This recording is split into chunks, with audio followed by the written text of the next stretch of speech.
Баршаңызға сәлем достар. Бүгін біз сіздермен сырнайы шарики дайындайтын боламыз.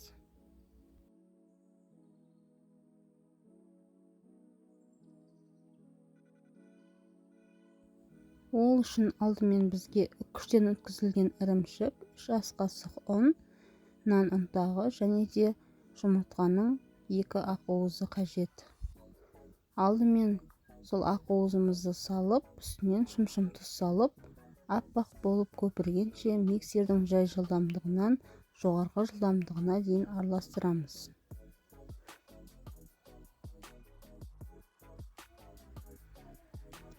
Міне бізде осындай консистенция пайда болды.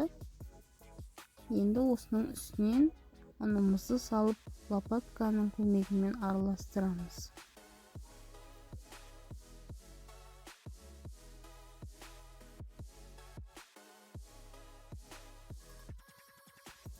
Екеуін жақсылап араластырып болғаннан кейін оның үстінен күштен өткізілген ірімшігімізді салып тағы да араластыратын боламыз.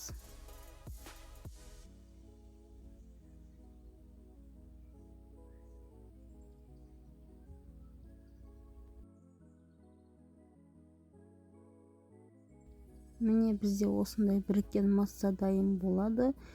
Енді ылғал қолдың көмегімен қолымызды ұнға баттыра отырып, осындай домалақ шариктер жасап, кептірілген нан ұнтағына аунатып аламыз.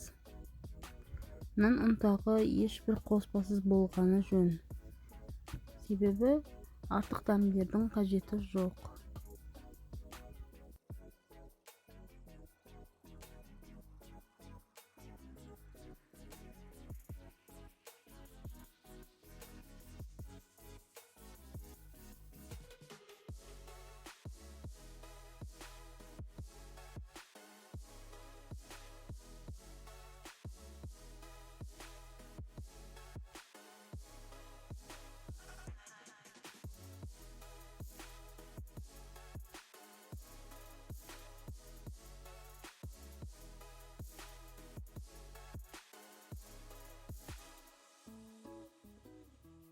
Барлығын осылай домалақтап нан ұнтағына батырып болғаннан кейін қысып тұрған майымызға шариктерімізді тез екі бетін ауната отырып сырып аламыз.